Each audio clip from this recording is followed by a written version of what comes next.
This short documentary series on the humanities in Europe today, which starts from Europe but will expand to cover, I hope, the whole world, is the initiative of the European network of humanities centers and institutes. We decided collectively with our colleagues that it would be a good idea to present a series of portraits of leading figures in the humanities in our part of the world, and to use them as sources of inspirations, as role models, if you wish, for practitioners and students alike. The portraits of these very sort of charismatic, highly accomplished, distinguished professionals accomplishes another aim. It allows us to trace a genealogical sort of portrait of where the humanities have been, where they are at today, and where they could go, insofar as each person that we interview is asked to trace their own itinerary, past, present, and future. And simply by asking a question like, what was your faculty called when you studied as an undergraduate?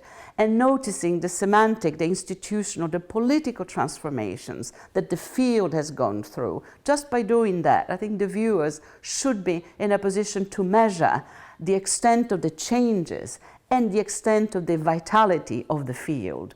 The hope of this mini-series is indeed that we can collectively, as practitioners but also as spectators, express our love for, our trust in, our respect for this amazing field of the humanities at a time in its history when it is coming under attack in the press, in the public debate, in policy making and financial decisions that are really penalizing this field. The humanities in the 21st century, as you will see in the different portraits of these great figures we're offering to you, are a vital, vibrant, critical, creative, extremely accountable field, proud of its history, confident of its place in the world, and very hopeful for the future. We really hope that you will enjoy watching these great figures, and maybe you will be yourself tempted to run out and interview somebody that you know in your own neighborhood, in your own circles, because the humanities are everywhere and for everybody. I work at the psychology department already for 20 years. I'm a professor there, and I work at the Yerkes Primate Center, which is part of the medical school, which is a very different part of on campus. And I actually do observations in hospitals at the moment, so I work a little bit on human affairs also, but mostly on primates and elephants. So I began as a biologist, and I studied biology at the University of Nijmegen, then Groningen, then Utrecht. And basically ethology, although initially it was just, I did everything, plant systematics, anatomy, all sorts of things. And I got my PhD here in Utrecht in biology. I did actually have a short stint in a psychology department in Nijmegen, where they had 2 chimpanzees. And so I found the chimpanzees actually more interesting than all of the psychology, but yeah. I'm mainly an empirical scientist who works on animal behavior and animal cognition, but I write popular books. And as a result, I get in touch with all sorts of people. I get in touch with philosophers because I write about morality. I get in touch with, of course, psychologists because I teach in a psychology department, neuroscientists, business people, all sorts of people I'm in touch with. I feel myself, I'm basically an empirical scientist working on animal behavior. I was always interested in reaching out and reaching beyond my little group, and I think it was stimulated by the fact that I worked at a zoo in Arnhem Zoo, where in order to repay them for letting me work there, I offered that I would every 1 or 2 weeks I would speak for audiences like the bakers and the lawyers and the housewives and whatever the groups were that came into the zoo. And I would give them a lecture about my work. And that triggered in me even more sort of understanding of how you reach the general public, that you cannot present them with just scientific facts. They want to know more than that. And so it's a sort of, it helped me on that path, but I think I was already interested in reaching out of my own field. I think there's all sorts of motivations in there. Some of them are self-oriented, like you you want to be famous and be known to people. And on the other hand is that I feel my field is so important and so few people know about it, that we scientists need to communicate about it. Of course, there's many non-scientists, like journalists, who love to communicate about our field, but I feel it's better done by the scientists themselves. Well, I said about that I don't trust scientists with morality is that I wouldn't take moral advice from scientists. I do believe scientists have something to tell us about morality and where it comes from and how it operates. And actually there's neuroscientists and evolutionary biologists like myself who are writing about that. But there have been proposals to hand over moral decision making to science, because science is rational, and that part I don't completely trust. For me, the most important part of that whole story is that there is a large group of people in the humanities, by the way, who believe that morality is something that we invent. We are sort of, it's a cultural or religious invention of the human species.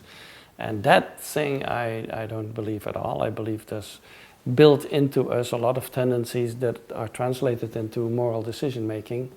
And so I never think that biology gives us the specifics of morality. So biology doesn't tell us whether we should accept or reject abortion or things like that. I don't think we can be that specific. But the basic tendencies that go into our moral systems are biologically given. I believe this whole thing of in academia of putting people in boxes and saying you're the biologist and you're the chemist and so on, that's not very helpful. And I think actually most of the interesting science happens at the borders of these disciplines. And the same applies to, let's say, what we call the exact sciences and the humanities. I think the interaction between the two is actually very fertile.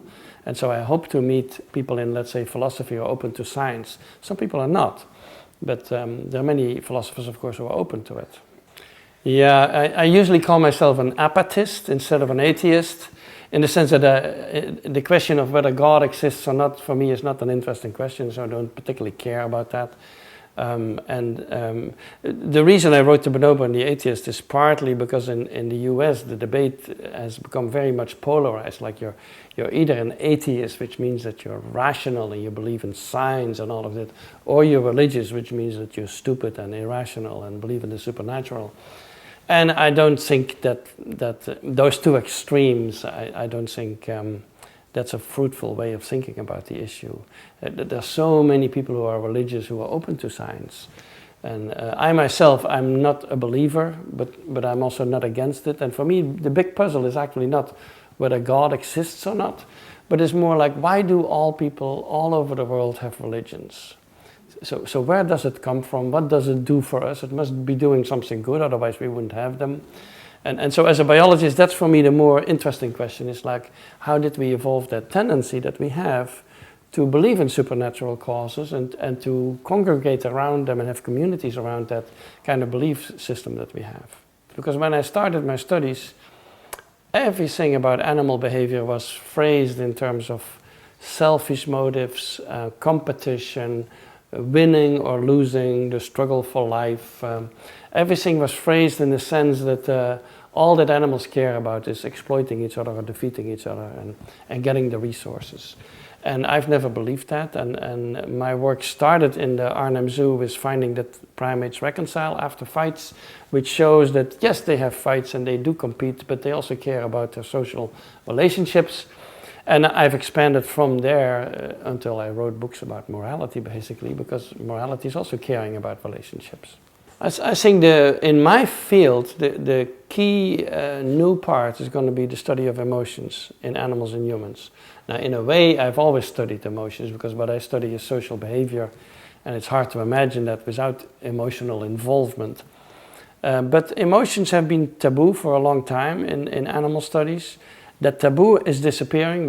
I just organized a meeting in Denmark, which was all about the social emotions in humans and animals and the neuroscience of it. And I think just as there has been a development in psychology, where we got first cognitive psychology and now we get a lot of studies on human emotions, this is going to happen in animal studies also. We are now focused very much on cognition, but I think emotions are going to be added to that. If you study the emotions, automatically you will get into values and social contacts and social organization, and everything that the humanities care about is translatable in the studies of emotions. And so I think that there is definitely a connection there. Ideally, I would think disciplines shouldn't exist, and we should just distinguish good scientists and bad scientists, and how they got to what they're doing, I don't particularly care about. But abolishing the disciplines and the departments would create a sort of chaos at the university. I think the departments have a very practical function, is that we study, let's say, human behavior, or we study chemical bonding, or whatever the topic is, and we arrange ourselves around that, and we teach that kind of disciplines. And the students, yes, they can pick, hopefully, they can pick classes from any departments. The students should be broadly oriented. But for practical reasons, I think we will keep the sort of little boxes that we have. I would be most at home in a biology department. I'm really a biologist. But animal behavior has disappeared from biology. Biology has removed a lot of organismal biology, as we call it. So they have completely moved to molecular and single-cell organism and that kind of things, disease transmission, that sort of things. And so biology has moved in a different direction where there's no room anymore for my kind of people. And so that's how I end up in a psychology department which does care about animal behavior. So this is again for practical reasons, but in an ideal world, I would be in a biology department.